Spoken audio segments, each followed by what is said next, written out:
Students, welcome to PU academy. में चारू अग्रवाल आज share करने वाली हूँ आपसे विद्यापति के इंपॉर्टेंट क्वेश्चन का पार्ट 3। ठीक है, इससे पहले के जो 2 पार्ट हैं वो आ चुके हैं। अगर आपने अभी तक वो पार्ट नहीं देखे हैं, लिंक आपको डिस्क्रिप्शन में मिल जाएगा, वहां से जाके आप चेक कर सकते हैं।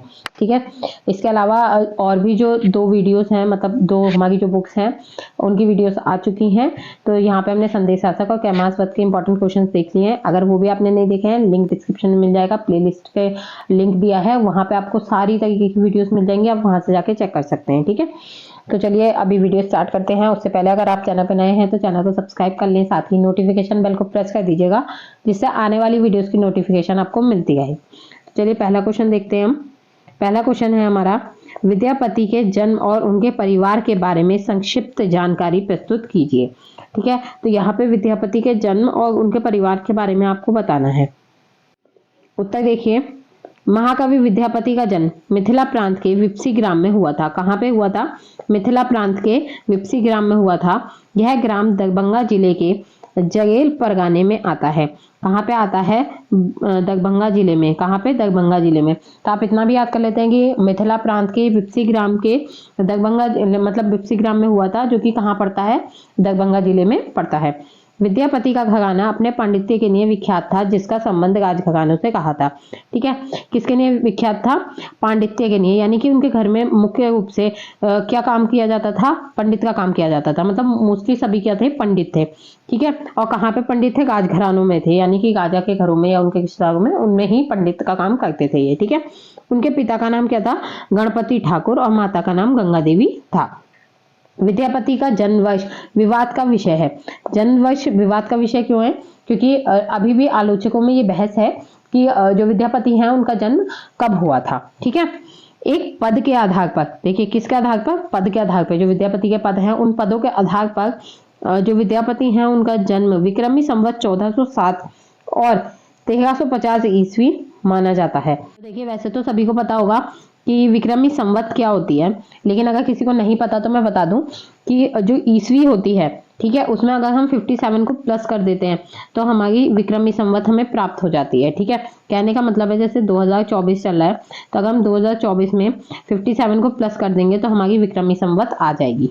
ठीक है, तो विक्रमी संवत के अनुसार देखें तो 1407 और ईस्वी के अनुसार देखें तो 1350 में विद्यापति का जन्म माना जाता है। विद्यापति का पारिवारिक जीवन पर्याप्त सुखी था, यानी कि इनके जीवन में कोई खास दुख नहीं था, सुखी जीवन इन्होंने जिया था। ठीक है, उनकी पत्नी का नाम चंदन देवी या चंपती देवी था। क्या था? चंदन देवी या चंपती देवी। आप एक नाम याद कर सकते हैं। अगर आपको सीधा सीधा चंदन देवी याद हो जाता है, बहुत ही ये वाला नाम बिल्कुल एकदम सीधा है, क्योंकि चंदन हमें याद होता है। ठीक है, तो चंदन देवी इनका नाम था, तो आप एकदम ही याद कर सकते हैं। ठीक है, तो इससे भी आपका काम हो जाएगा, आपको 2 नाम याद करने की जरूरत नहीं है। उनके 3 पुत्र और कन्या थी। ठीक है, 3 पुत्र थे और 1 कन्या थी। पुत्रों का नाम क्या था? वाचस्पति ठाकुर, हरिपति ठाकुर और नरपति ठाकुर। अब यहाँ देखिए नरपति ठाकुर के बारे में बताया गया है। नरपति ठाकुर ज्योतिष शास्त्र के पंडित और कवि भी थे। देखिए मुख्य रूप से जो नरपति ठाकुर थे वो क्या थे? ज्योतिष शास्त्र के पंडित थे, यानी कि पंडित थे वो। ठीक है, और कौन थे? कवि थे। ठीक है, इसीलिए यहाँ पे इनका जो नाम है वो मुख्य रूप से दिया गया है कि ये कौन थे। उसके अलावा देखिए विद्यापति की पुत्रवधु चंद्रकला भी कवित्री थी। यहाँ पे ये नहीं आएगा, भी आएगा यहाँ पे। ठीक है, की नहीं आएगा, भी आएगा।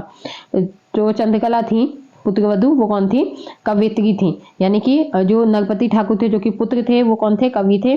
और चंद्रकला कौन थी? पुत्रवधु थी, यानी कि पुत्र की पत्नी थी।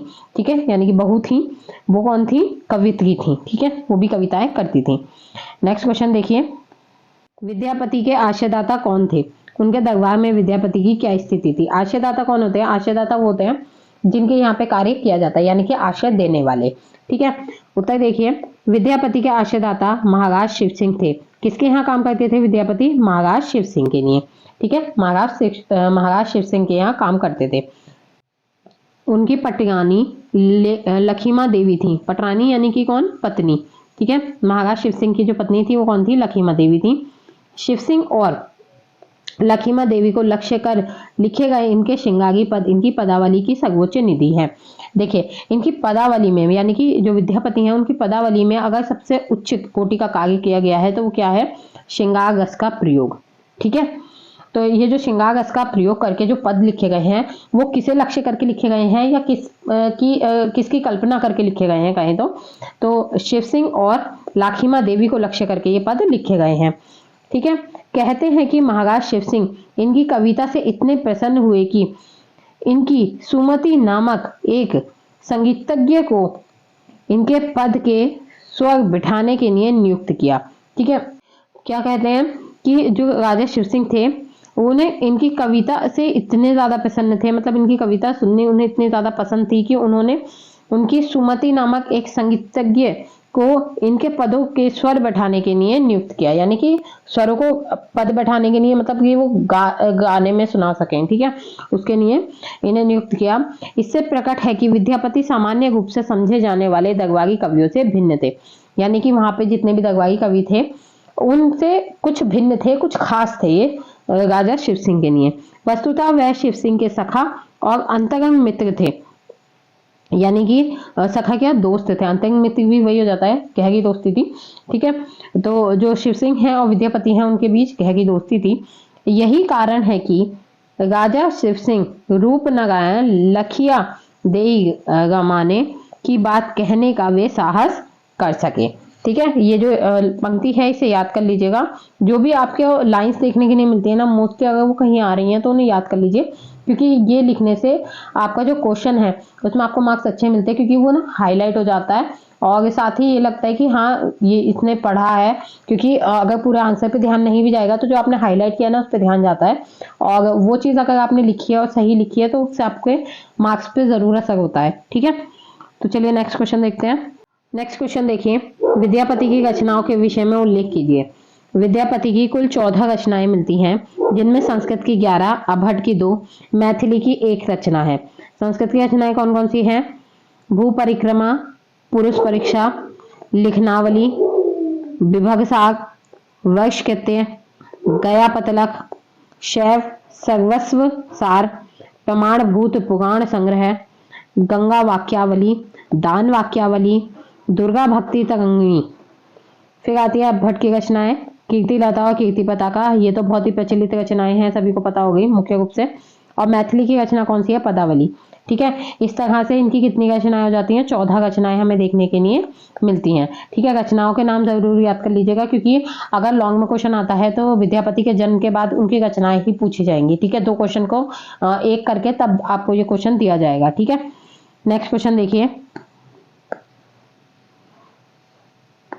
नेक्स्ट क्वेश्चन है, विद्यापति पदावली पर किस रचना का सर्वाधिक प्रभाव है? यानी कि विद्यापति की जो पदावली है उस पर सबसे ज्यादा किस रचना का प्रभाव है और वो रचना किसकी है, ये भी हमें बताना होगा। उत्तर देखिए, विद्यापति पदावली पर संस्कृत कवि जयदेव द्वारा रचित गीत गोविंद का सर्वाधिक प्रभाव है। देखिए, सबसे पहले तो कौन सी रचना का प्रभाव है? संस्कृत रचना का। संस्कृत रचना कौन सी है? गीत गोविंद। गीत गोविंद किसने लिखी? कवि जयदेव ने। कवि जयदेव का जन्म कब हुआ? 12वीं शताब्दी में। ठीक है, तो इन सब चीजों को याद रखना है, एक एक कनेक्शन करना है इन दोनों का, मतलब इन सभी बातों को एक दूसरे से जोड़ना है और उसके बाद इसे याद कर लेना है। ठीक है, क्या है सीधा सीधा इस क्वेश्चन में जो पूछा गया है कि किस रचना का प्रभाव पड़ा है, वो तो हमारा इस एक पंक्ति में ही बता दिया गया है कि विद्यापति की जो पदावली है उस पर संस्कृत कवि जयदेव, जिनका जन्म 12वीं शताब्दी में हुआ है, उनके द्वारा रचित गीत गोविंद का सर्वाधिक प्रभाव है। गीत गोविंद में जिस प्रकार राधा कृष्ण की प्रेम लीलाओं का चित्रण है, उसी प्रकार विद्यापति की पदावली में राधा कृष्ण को नायिका नायक के रूप में प्रस्तुत करते हुए उनकी प्रणय के लिए का चित्रण किया गया है। अब यहाँ देखिए, गीत गोविंद में क्या है? राधा कृष्ण की प्रेम लीलाओं का चित्रण किया गया है। ठीक है, और विद्यापति की पदावली में क्या किया गया है? राधा कृष्ण को नायक नायिका माना गया है। ठीक है, और इनके रूप को प्रस्तुत करते हुए इनके प्रणय के लिए का चित्रण किया गया है, यानी कि इनकी भी प्रेम लीलाओं का चित्रण किया गया है। इनके साथ साथ गीत गोविंद की भाषा की सहजता, सरसता, नाद सौंदर्य, कोमलता का ध्यान रखा गया है। ठीक है, गीत गोविंद में क्या क्या हुआ है? भाषा की सहजता, सरसता, नाद सौंदर्य, कोमलता का ध्यान रखा गया है। यही गुण पदावली की भाषा में भी हमें देखने के लिए मिलता है। गीयता का गुण भी गीत गोविंद एवं पदावली दोनों में विद्यमान है। गीयता का गुण यानी कि दोनों को ही गाया जा सकता है। इस प्रकार विषय वस्तु और शैली दोनों ही दृष्टियों से विद्यापति पदावली गीत गोविंद से प्रभावित रचना है। ठीक है, तो विषय वस्तु की ओर से देखें हम या फिर शैली की दृष्टि से देखें, किसी भी दृष्टि से देखें, विद्यापति की जो पदावली है वो गीत गोविंद से पूरी तरह से प्रभावित मानी जा सकती है। ठीक है, इसी के साथ यहाँ पे आपकी वीडियो कंप्लीट होती है। आई होप वीडियो आपको पसंद आई होगी। और अगर आपने अभी तक हमारे टेलीग्राम चैनल को ज्वाइन नहीं किया है तो टेलीग्राम चैनल को ज्वाइन कर लीजिए, लिंक आपको डिस्क्रिप्शन में मिल जाएगा।